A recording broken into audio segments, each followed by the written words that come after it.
En esta mañana agradecemos a Dios, al Señor, por estar acá presentes, agradeciendo pues la vida que día a día puede cambiar, puede modificarse, siempre y cuando acudamos a las fuentes que nos permitan experimentar y vivir cambios importantes, significativos.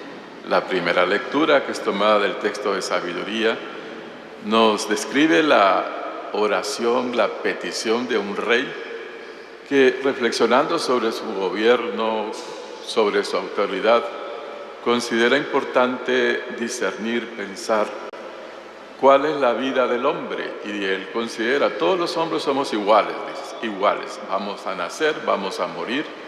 ¿Qué es lo que nos hace diferentes? Pues la petición que él hace, la sabiduría. ¿Para qué? Para poder diferenciar entre lo que es correcto o incorrecto, lo saludable y lo que es nocivo a nuestra fe y a nuestra condición de personas que vivimos siempre relacionándonos en el ambiente de una familia, de una parroquia y de una sociedad. Por eso la oración y petición del rey es: Señor, dentro de todas las riquezas que puedo tener, que ya tiene bastantes, oro, plata y todo el bienestar económico que su cargo y su función le permite, él considera que hay algo más importante todavía, y es pedir sabiduría para hacer buen uso de esos recursos que él tiene en su trabajo y misión de gobernar. La sabiduría es compartir pues ya en nuestro trabajo diario la presencia de Dios, Dios sabio, que en el tiempo el Dios Padre se hace sabiduría encarnada en Jesús el Señor, a quien nosotros diariamente invocamos, amamos, servimos en nuestras actividades y faenas diarias. Por eso la segunda lectura, que habla de la importancia de la palabra de Dios, tanto en el Antiguo como en el Nuevo Testamento, nos hace ver que la petición que hace la comunidad ya en los tiempos de Jesús en cuanto a sabiduría o fuente de sabiduría es la palabra de Dios, que ilumina todo el acontecer y toda la vida diaria que nosotros vamos experimentando. Sufrimiento, amor, enfermedad, relaciones a veces conflictivas, tristeza, pero también alegría. Es la palabra de Dios la que como sabiduría nosotros fortalecemos en nuestro diario vivir, en nuestro corazón, en nuestras ideas y en nuestra práctica de vida. La sabiduría es eso, una práctica de vida cristiana que nos permite ver los sufrimientos y los aciertos que tenemos desde la fe. Eso es lo que varía en cuanto a personas que no les interesa la sabiduría que viene de Dios, sino otro tipo de sabiduría, más intelectual, si se quiere, más sofisticada, pero no con el dinamismo, la fuerza y la acción de Dios que tiene esa sabiduría que nosotros recibimos en la oración, en la palabra de Dios y la meditación diaria que hacemos, y en la apropiación y aplicación de esa palabra diariamente en nosotros. ¿A qué nos lleva esa riqueza de vida basada en la palabra de Dios? En que tenemos vida interior. Esa vida interior es donde nos encontramos con Dios y hacemos comunión fraterna con nuestros hermanos, con la comunidad, con la iglesia y el país donde vivimos. A eso, pues, es lo que se puede considerar hoy día como sabiduría cristiana, lo que meditamos, guardamos, reflexionamos en el corazón, que es muy diferente vivir hacia afuera, solo escuchando información, opiniones, que lo único que buscan es enriquecerse, fortalecerse, endurecerse en la posesión de bienes y recursos, que es lo que señala el Evangelio de esta mañana. El joven rico, cuando se encuentra con Jesús, es muy rico, tiene mucho dinero, mucho capital, y también es muy rico moralmente hablando, porque cumple a cabalidad todo lo que la ley exige. El problema es que es un cumplimiento legal, no es el cumplimiento que el Señor pide en cuanto a la sabiduría que tenemos que aplicar y vivir en nuestra vida. Jesús dice, no es suficiente eso de organizarnos y decir, este bien económico lo distribuyo para mis padres, esto para los pobres, esto para los niños, y así. Lo que interesa realmente es que teniendo esos bienes y recursos, fraternicemos, nos interesemos y compartamos las vicisitudes, problemas y sufrimientos que realmente van surgiendo en la vida que la comunidad, la iglesia y el país vive.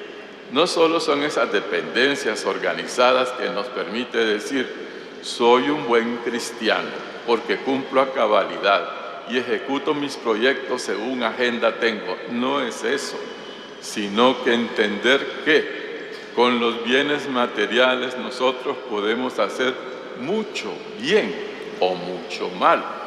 Lo importante es, diría Jesús, con lo mucho o lo poco que tenemos, compartámoslo con generosidad y alegría. Donde vayamos, manifestemos que a través de nuestras acciones de vida se está manifestando el reino de Dios, que nos lleva a ser hombres, hermanos, a fraternizar con la suficiente capacidad de compadecernos y apoyar a las personas que realmente están en riesgo, tanto social, económico como espiritual. Es lo que la Santa Madre Iglesia nos pide hoy. No tanto empobrecernos y hacernos miserables. La riqueza en sí misma no es mala. Es la forma en que lo utilizamos que puede ser a veces mala y nociva. Y es lo que Jesús le hace ver al joven rico. Lo que pasa, le dice que usted está más pendiente de seguir manteniendo su capital y su riqueza y descuida lo importante, el crecimiento y la presencia del reino de Dios a través de lo que usted comparte, genera y hace comunión de bienes, tanto espirituales como materiales. Cuando usted lleva y se preocupa en su casa por sus padres, por su esposa, por su esposo, por sus hijos, por sus vecinos, ver cómo fortalece en ellos un encuentro y una mejor calidad de vida con lo que usted tiene por gracia de Dios como recurso económico y material. Se puede hacer mucho bien. No es que el Señor dice, háganse pobres e indigentes y vivan en la extrema miseria, tampoco. O abandonen la posesión de bienes y ya están ustedes como una familia y una clase que tienen la salvación ya como establecida y ganada. Podemos ser nosotros muy austeros en nuestra forma de vida, pero podemos ser soberbios y arrogantes porque nos creemos superiores a las personas que no lo hacen, sino que viven en una diaria batalla por obtener medios y recursos que les permitan vivir dignamente. Lo importante es, insisto, tengamos bienes o sean pocos, compartámoslo, pero con generosidad y alegría. Es lo que nos pide el Señor. A veces que nos cuesta dar un poco más y lo que damos son sobras, miserias y con mucho desprecio a las personas, como diciendo, alégrese que le doy por lo menos esto que me sobra y no vale nada para él, pero para muchos de nosotros sí vale. Y es importante porque es la posibilidad que tenemos de empezar a vivir una vida digna. Recordemos que somos administradores, no somos dueños absolutos de los bienes y recursos. Los administramos por pura gracia y misericordia de Dios. En ese sentido, hay que compartirlos de la mejor manera. El Señor nos ayude pues en ese proceso de conversión y sobre todo orientar a nuestros pequeños y jóvenes a que sean generosos con los bienes económicos, morales, espirituales, con su tiempo y con su calidad de vida para comunicar a los demás la presencia del reino de Dios entre nosotros. El Señor nos ayude pues en ese propósito y proyecto de conversión basado, fundamentado en la sabiduría que viene de Dios, la que encontramos en la palabra, que reflexionamos diariamente, y cuando recibimos a Jesús el Señor, sabiduría, palabra encarnada entre nosotros, que lo único que hizo fue Jesús andar, caminar por el mundo y rescatando a aquellos oprimidos por el mal, por enfermedades, por muchas cosas que entristecen y aíslan a la persona. El Señor nos ayude en ese proyecto y propósito de conversión para bien de todos.